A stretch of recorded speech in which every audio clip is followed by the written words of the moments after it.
Good morning everyone. In the last topic we have studied about the law of multiple proportion. In this topic we are going to study about the law of reciprocal proportion or law of equivalent proportion जिसे बोलते हैं. So basically let's see the statement of it. What when two elements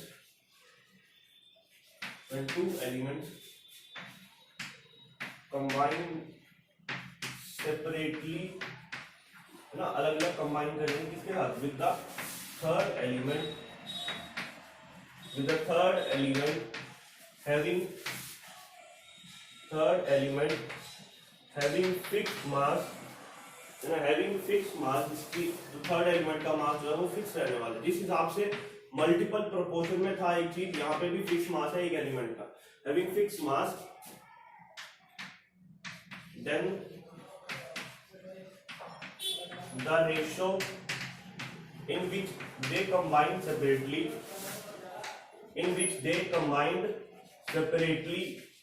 ऐसी ratio जिनमें वो separately combine कर रहे थे है ना will be equal सेम, अरे या तो इक्वल होगी या सेम होगी या और क्या multiple of the ratio in which they combine directly.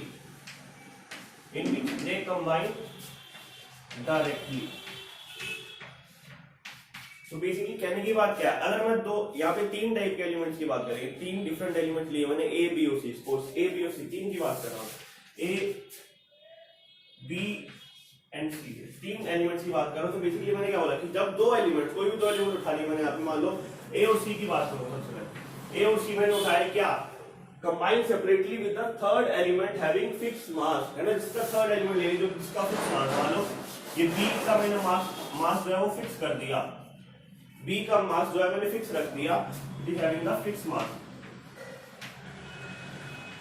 है ना. अब मैंने क्या बोला कि अब ए और बी आपस में कंबाइन करेंगे, है ना. ए और बी आपस में कंबाइन कर सकते हैं, क्या फॉर्म में करेंगे, A B type compound.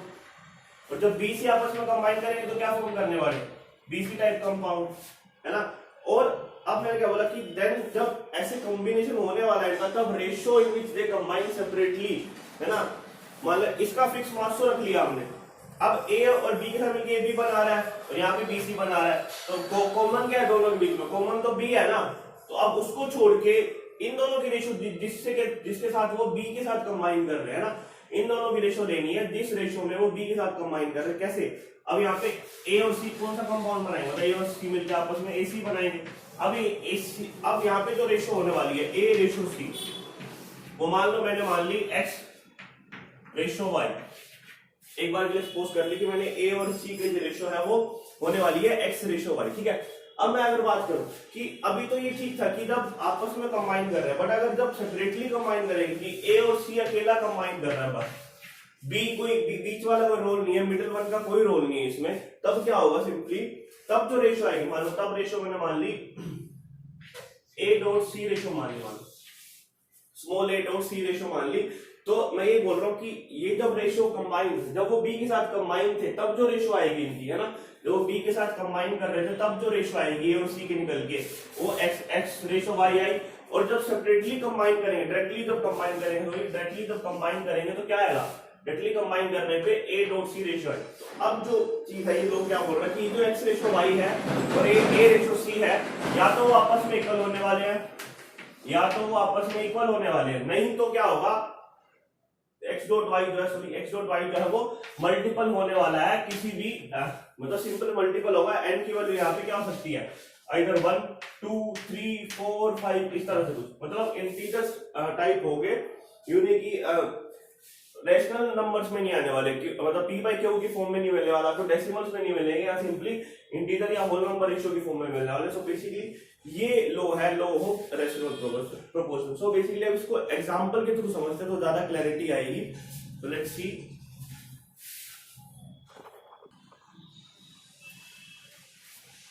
Now suppose let's take an example here. Firstly, I will take three atoms, hydrogen, oxygen and sulfur here. So hydrogen, oxygen and sulphur, है ना, एक ट्रायंगल का फॉर्मेशन कर लेते हैं। इसमें क्या होगा, बेसिकली हाइड्रोजन और ऑक्सीजन मिलकर क्या फॉर्मेशन कर सकते हैं, या तो H2 बना लेंगे, है ना, सबसे बेसिक जो कंपाउंड हाइड्रोजन ऑक्सीजन का वो क्या है, H2O, पानी, है ना, नहीं तो वो हाइड्रोजन पेरोक्साइड भी बना सकते हैं, H2O2 बना लेंगे, है ना, इस तरह की चीजें भी हो सकती है। तो वो आपकी इच्छा है, वाटर लेना है, हाइड्रोजन पेरोक्साइड लेना है, सबसे वैल्यू लगभग सेम ही आने वाली है। अभी मैं बात करूंगा वाटर की, ठीक है।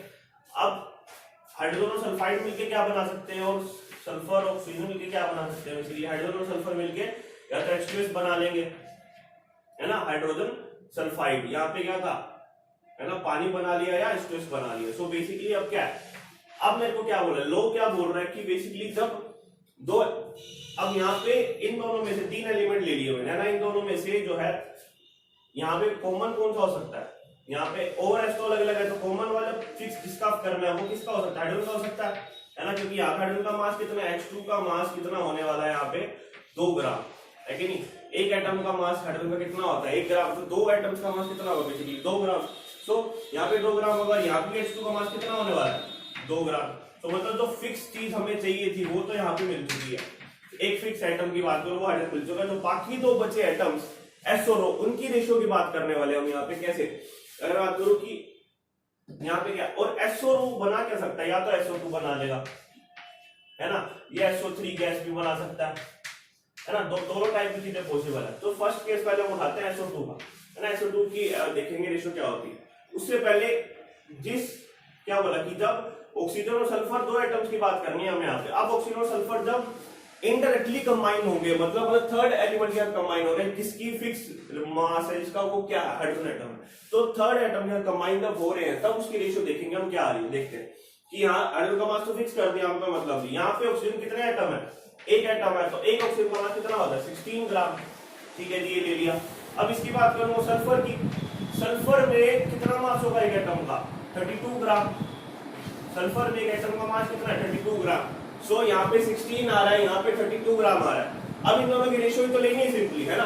अब इन दोनों की रेशियो क्या आएगी, सो S रेशियो O मैं लिख लेता हूँ, when they combine separately, जब वो सेपरेटली कंबाइन करते हैं, separately with hydrogen atom, with the hydrogen atom, तब उनकी रेशियो क्या आने वाली है, S की तरह यहाँ पे 32 ग्राम, O कितना है 16 ग्राम, तो रेशियो क्या आएगी 32 ratio 16 will be equal to 2 ratio 1। ठीक है, एक रेशियो तो हमारे पास आ गई।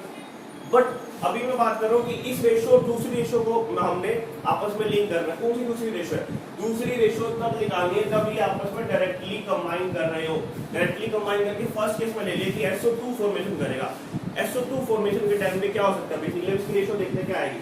मान लो फर्स्ट केस ले लिया, अब मैं लिखूंगा SO ratio when they combine directly, when they combine directly. जब वो डायरेक्टली कंबाइन कर रहे होंगे तो बेसिकली क्या बात होने वाली है, डायरेक्टली कंबाइन करेंगे तो SO2 जो गैस है क्या होने वाला है, SO2 गैस में रेशियो निकाल लो। SO2 गैस में S का कितना मास है 32 ग्राम, ठीक है जी।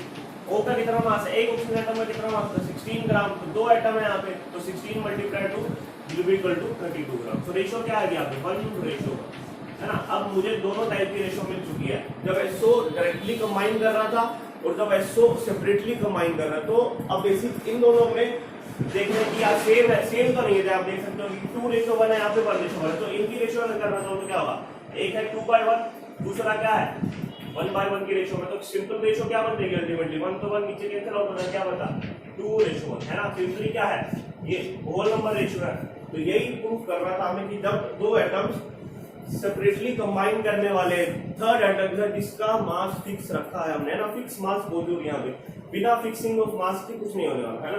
यहाँ पे अगर एक हाइड्रोजन का मास फिक्स ना रखते तो डेफिनेटली दिक्कत आने वाली। अब बात तो ठीक है, इतनी बात आप लोगों को समझ आ गई कि इन्हीं 2 एटम्स की बात करी हमने, जब ये थर्ड के साथ कंबाइन करे तब जिस मास के साथ कंबाइन करे थे यहाँ पर, है ना, हाइड्रोजन के साथ इस मास के साथ कंबाइन करे, उस मास का रेशियो ले लिया हमने सबसे पहले 16:32, और जब सेपरेटली कंबाइन करे तब किस मास के साथ कंबाइन करे तो उसका रेशियो मैंने यहाँ पे ले लिया कितना 1:1। तो दोनों का जब अल्टीमेट रेशियो निकालोगे कितना है 2:1, जो कि एक होल नंबर रेशियो है। सो बेसिकली ये प्रूव करता है कि हाँ लॉ ऑफ रेसिप्रोकल प्रोपोर्शंस क्या कहता है या लॉ ऑफ इक्विवेलेंट प्रोपोर्शंस क्या कहता है। तो अभी तो हमने SO2 की बात करी, अब बात करेंगे SO3 आ जाए तो क्या होगा ना, SO3 के केस में क्या हो सकता है, चलो यहाँ देखते हैं। In the case of SO3 here, SO3 also gas, so इनका सल्फर का मास कितना है अभी 32 है, सॉरी रेशियो में इसका मास कितना है, एक एटम का मास 16, 3 कितना होगा 48, so 32 ratio 48 will be equal to क्या, इसको जब कैंसिल आउट करोगे 16 से क्या कटेगा 2:3 आ जाएगा ये, है ना। एक रेशियो हमारे पास क्या आ गई 2:3, दूसरी रेशियो हमने क्या निकाल रखी है when they combine separately will be 2:1, so अब इनका अल्टीमेट रेशियो निकालने से क्या आएगा, एक है 2/3, दूसरा क्या है ना, देखो यहाँ पे 3/2 मत लिख देना क्योंकि S और O ये है हमारा S और ये O, इस तरह से रेशियो बात कर रहे हैं यहाँ पे S डिवाइड बाय O, ये रेशियो की बात करने वाला हूँ, S वाला पार्ट ऊपर O वाला पार्ट नीचे। तो यहाँ पे भी क्या है S डिवाइड बाय O में क्या है, S वाला पार्ट 2 है और ऑक्सीजन वाला पार्ट 1 है, तो क्या लिखूंगा रेशियो 2/1, है ना। सिंपली क्या होगा 2 से 2 कैंसिल आउट, बचा क्या 3:1, ये हमारे पास S और S रेशियो O की अल्टीमेट रेशियो आ चुकी है, जो कि फिर भी होल नंबर रेशियो है। सो कोई सा केस लेगा, जरूरी नहीं कि भैया SO2 कंपाउंड फॉर्म करना है, SO3 करना है, बट अल्टीमेटली जो रिजल्ट है ना वो हमारे पास मिलना चाहिए, उससे फर्क नहीं पड़ता कंपाउंड कोई भी हो। सो ये बेसिक एग्जांपल था किसका, लॉ ऑफ रेसिप्रोकल प्रोपोर्शंस का।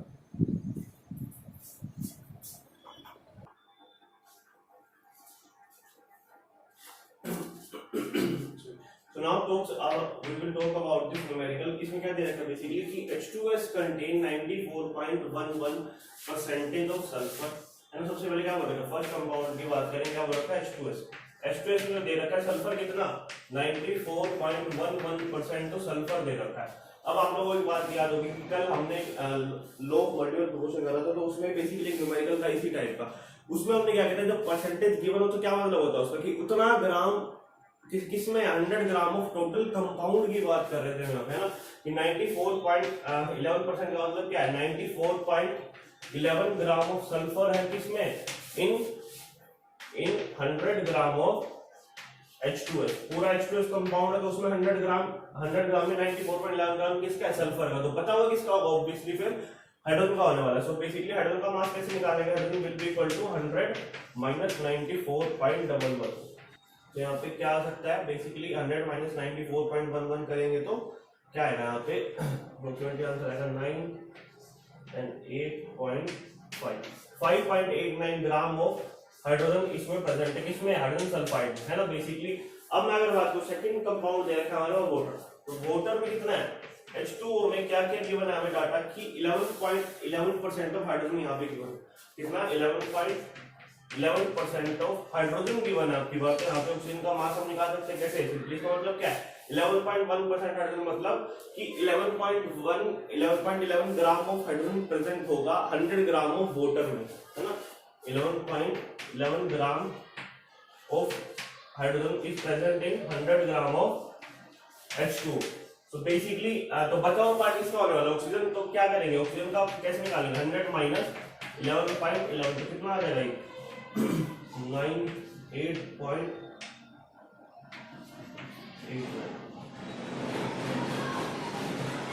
है ना, बेसिकली इतना ही आने वाला है 89.89 ग्राम आ जाएगा किसका ऑक्सीजन का। सो बेसिकली अब हमें दो चीजें तो मिल चुकी है, अब मुझे एक कंपाउंड का मास फिक्स करना है, किसी का भी सॉरी एक एटम का मास फिक्स करना है। अगर मैं हाइड्रोजन का मास फिक्स करूं जैसे हमने एग्जांपल में किया था, बेसिकली क्या होने वाला है, ये हाइड्रोजन का मास कितना है, यहाँ पे हाइड्रोजन का मास कितना है इस वाले केस में 5.89 ग्राम, H2O में कितना है 11.11 ग्राम। या तो मैं क्या लिखूंगा, सबसे पहले केस बनाया मैंने H2S का, मान लो तो H2S में क्या दे रखा है हाइड्रोजन का मास मुझे फिक्स करना, तो क्या मैं करूंगा 5.89 gram of hydrogen reacts with oxygen, कितने ऑक्सीजन का रिएक्ट करती है, कितना दे रखा है oxygen, sorry react with sulphur here, इसकी बात करें H2S कितना दे रखा है 94.11 ग्राम, 94.11 ग्राम। तो यहाँ पे अगर मैं 100 ग्राम मान लूं तो 100 ग्राम ऑफ हाइड्रोजन कितना रिएक्ट करेगा, कितना आ जाएगा 94.11, पहले इसको नीचे डिवाइड में लेके आएंगे 5.89, अब मल्टीप्लाई करेंगे 100 से, है ना, यहाँ पे कुछ वैल्यू आने वाली है।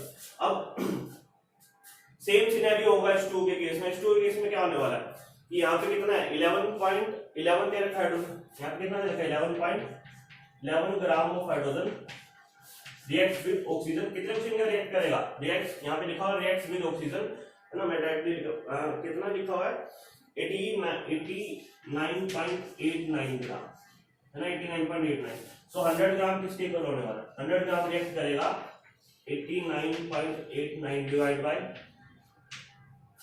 9 नहीं आने वाला ना, 88 तो नहीं है सर, यहाँ पे 88 आएगा, 88.89 डिवाइड बाय 11.11 मल्टीप्लाई बाय 100। अब इसको सिंपली सोल्व कर ले, यहाँ पे लगभग मिलेगा अप्रोक्सीमेटली 1600 ग्राम के आसपास इसकी वैल्यू ऊपर वाली की। नीचे वाली की वैल्यू आएगी 800 ग्राम के आसपास ना, नीचे वाली की वैल्यू आएगी 800 ग्राम और ऊपर वाली की आएगी 1600 ग्राम। सो बेसिकली अब मुझे क्या करना है अब इन दोनों का रेशियो ले सकता हूं मैं, है ना। किस किस का रेशियो होगा, ये सल्फर और ऑक्सीजन का, जब वो सेपरेटली अटैच हो रहे हैं किसका हाइड्रोजन के, तो उसकी रेशियो क्या आने वाली है, एस और ओ की रेशियो कितनी बन गई यहाँ से, एस और ओ की रेशियो कितनी बनी यहाँ पे 1600 डिवाइड बाय 800 मींस इट्स 2:1 है ना, इट्स 2:1 है। तो यहाँ तक कितनी आ गई।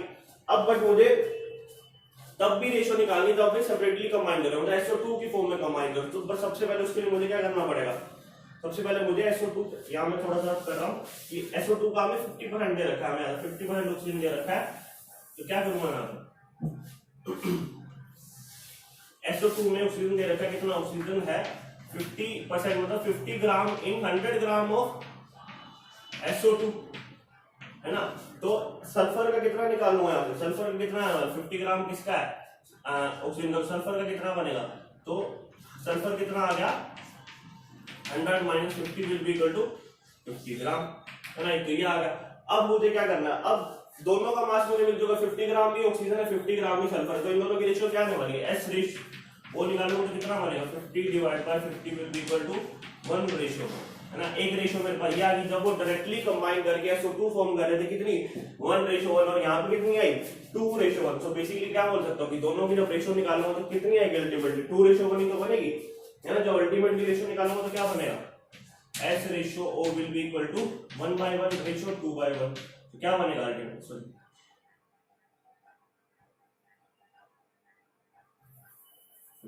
2/1 रेशियो 1/1 क्या बनेगा 2:1। अल्टीमेटली आंसर क्या आ गया, मतलब होल नंबर रेशियो आ रही है, तो मतलब ये लॉ ऑफ रेसिप्रोकल प्रोपोर्शन को फॉलो करता है। सो बेसिकली कुछ न्यूमेरिकल थे उसके बेसिस पे, लॉ ऑफ के बेसिस पे। तो this is for today, thank you so much everyone. हम कल की वीडियो में लास्ट लॉ हमारा पूरा करने वाले, तो कल हमारे लॉज कंप्लीट हो जाएंगे। Thank you so much.